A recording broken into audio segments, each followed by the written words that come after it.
Galera, vamos falar de mais um episódio de Demon Slayer que tá, ó, muito, mas muito acima da carne seca. Mantes, não esquece de curtir, comentar, compartilhar e se inscrever no canal. E fala pessoas, tudo de boa com vocês? Espero de coração que sim.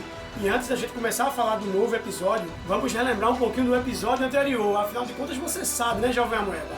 Recordar é viver. E a parada foi o seguinte: depois da aparição da possível parte mais forte do Lúcio Superior número 4, a emoção ódio chegou chutando as bundas do Tanjiro, da Nezuko e do Genya. Lá na outra batalha, o Tokito, com a ajuda do Kotetsu, consegue sair da armadilha de água do Gyoko, que tá pistola com o Haganesta, que não tá nem aí pra ele. Ele só quer terminar a espada do Tanjiro. E como esperado, esse foi o episódio Tokito Show. Não teve o Tanjiro, nem a Mitsuri e nenhum dos outros personagens. Mas mesmo assim foi um bom episódio. Não tão bom quanto o episódio anterior, mas no mesmo nível, na minha opinião. Chama a atenção as cenas que foram, como eu posso dizer, completadas, né? Que no mangá não teve tanto impacto, tipo a morte do pai e da mãe do Tokito. Teve todo um contexto ali, mais cenas pra gente se apegar mais aos personagens, principalmente do pai do Tokito. E o episódio começa exatamente naquele momento em que o Muishiro, com a ajuda do Kotetsu, consegue sair da armadilha de água do Gyoko. Kotetsu que ainda vive, mas que tá bem avariado. E o Muishiro até tenta ajudar ele, né, depois que sai da armadilha de água. Só que o veneno daqueles espinhos que tá todo no corpo dele e também da armadilha de água deixaram ele com o corpo meio que dormente. E ele não consegue se movimentar normalmente. E o pior é que um mini exército daqueles peixes de bigode aparece para terminar ali da capa do Kotetsu. E o Muishiro, coitado, tá ali sem poder se mexer, desesperado porque ele não consegue se movimentar, para tentar ajudar o garoto, porque foi o garoto que salvou a vida dele e ele lembra das palavras do Tanjiro, né? E por isso ele fica desesperado, porque ele quer retribuir de todo jeito ali toda a bondade que o Kotetsu fez para ele. E é nessa hora que ele tem uma lembrança de seu pai, dizendo para ele que ele tem que se levantar dali sim, que ele pode sim levantar dali e superar os seus limites. Até porque outras pessoas mais fracas precisam dele. Não foi com essas palavras, galera, mas é praticamente isso. E é a partir desse momento que o flashback avança, né? Ele vai lembrando do pai dele, lembra que o pai dele era lenhador, assim como o pai do Tanjiro, e assim como a família Kamado, eles também são uma família muito humilde. E ele vai lembrando ali como na mesma noite ele acabou ficando órfão de pai e mãe. Acontece que a mãe dele estava muito doente, mas não queria parar de trabalhar. E ela trabalhou tanto que acabou levando o seu corpo à exaustão total. Como ela já estava muito doente e debilitada, ela não conseguiu suportar. E na mesma noite o pai do Muishiro também morre. É que ele acaba saindo no meio de uma tempestade em busca de uma erva que poderia ajudar a esposa dele a sobreviver. Acontece que essa flor só poderia ser encontrada em uma montanha. Aí tu já imagina, né, irmão? Noite de tempestade, montanhas, frio. Acabou que ele caiu no desfiladeiro e morreu. E é aquela coisa, né, irmão? Como ele não pôde levar o remédio para a esposa dele, supostamente o remédio que ia curar ela também morreu na mesma noite. E foi incrível como o anime conseguiu explorar isso muito melhor do que no mangá. E a surpresa ficou em saber que ele tinha um irmão gêmeo mais velho do que ele. Provavelmente alguns minutos, né? Mas apesar deles serem gêmeos idênticos, eles tinham a personalidade completamente diferente. Enquanto o Tokito tinha uma personalidade altruísta muito parecida com a do seu pai, o seu irmão era frio, vazio, sem emoções. Pelo menos aparentemente. Ele não se importava com ninguém além dele mesmo, que é exatamente como o Tokito estava se comportando depois que perdeu a memória. Depois da morte dos seus pais, os dois passaram ali as 4 estações do ano ali, só os dois. Até que chegou a primavera e eles tiveram a visita da senhora Anami, que é a esposa do mestre Oyakata-san. E ela revela para eles que eles são os últimos de uma linhagem sanguínea de um caçador de demônios lendário, o criador da respiração do sol, a primeira respiração. E ela avisa para eles que eles carregam no DNA o mesmo talento para se tornar caçadores de demônios. Mesmo sem acreditar muito na história dela ali de demônios, o Tokito fica todo animado ali com a possibilidade de poder ajudar outras pessoas. E ele fica todo empolgado com a possibilidade de fazer tudo o que seu pai ensinou.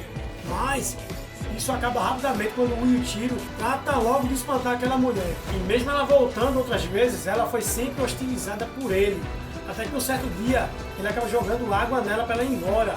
E os dois irmãos acabam tendo uma discussão muito pesada e ficaram sem se falar por muito tempo. Até que em uma noite muito quente de verão, os irmãos decidem dormir de porta aberta, né? Para que arejasse mais a casa. Afinal de contas, naquela época não existia ar-condicionado ainda. Quando o Muishiro levanta para tomar uma aguinha, né, para refrescar mais, eles acabam sendo surpreendidos por um Oni que apareceu do nada.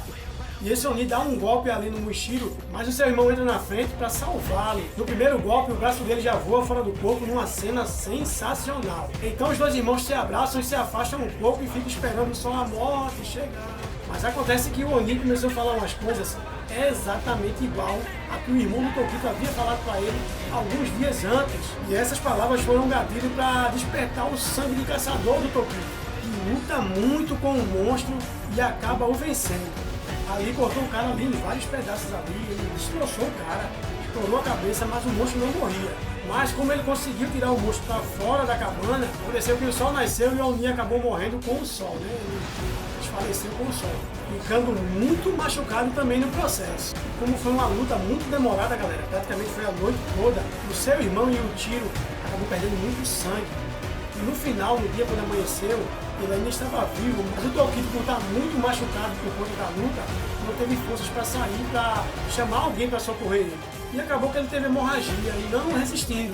Mas antes dele morrer, o Tokito consegue entrar na cabana e ver ele ainda em estado de choque, né, pela perda de sangue. E o Tokito consegue ver uma cena muito linda, uma cena muito emocionante, né, ele dizendo que tudo que ele fazia doía no coração dele.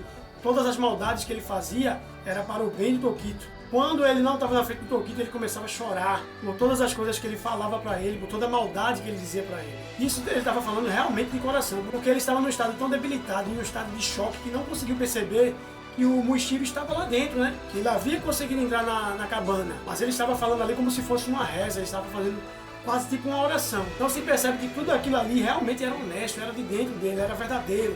E essa cena realmente é muito emocionante e ficou muito melhor. Mais uma vez eu vou repetir isso, muito melhor no anime.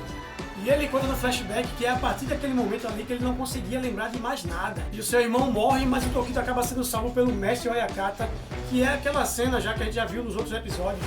Eu não lembro se é no primeiro ou segundo episódio, mas que já foi mostrada a cena na hora que o mestre Oyakata chega para salvar a vida dele. O irmão dele ali já está morto. Agora, galera, eu vou falar de uma coisa que teria sido bem melhor, no meu ver, se fosse abordado dessa forma que eu vou falar. Que eu acho que seria muito mais impactante, muito mais surpreendente. Você já parou para imaginar se esse cara que sobreviveu não fosse o Tokito, e sim o seu irmão, o Yutiro?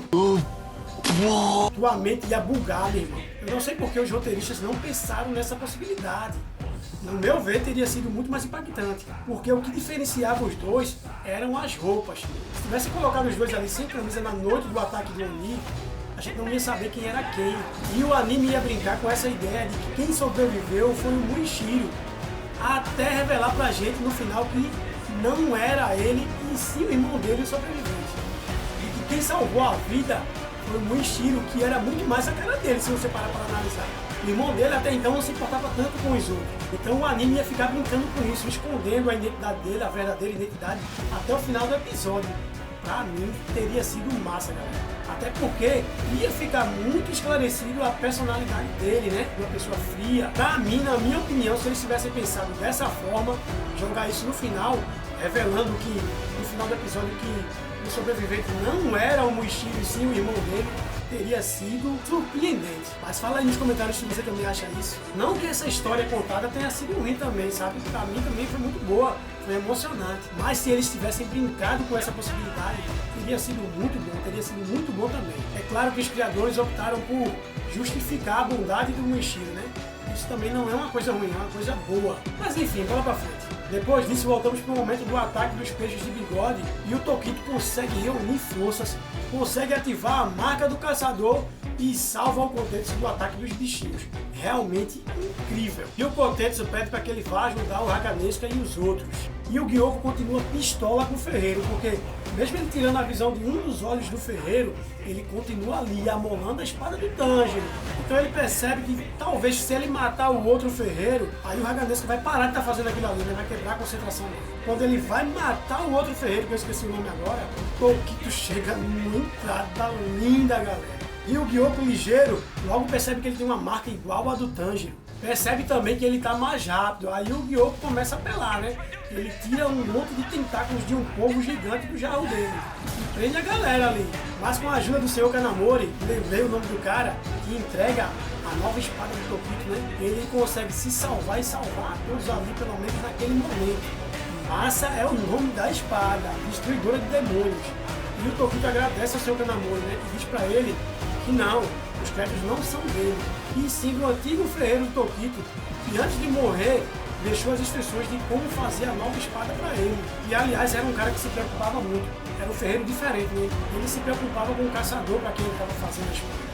E ele tinha muito isso, essa amizade com o Tokito. E galera, com a nova espada o bicho fica bravo. Ele consegue acompanhar a velocidade do Gyoko e ainda diz mais: no próximo ataque eu vou cortar a sua cabeça. E o episódio acaba numa cena linda do Tokito partindo para cima e ali sendo narrado ali nas lembranças as últimas palavras do irmão dele.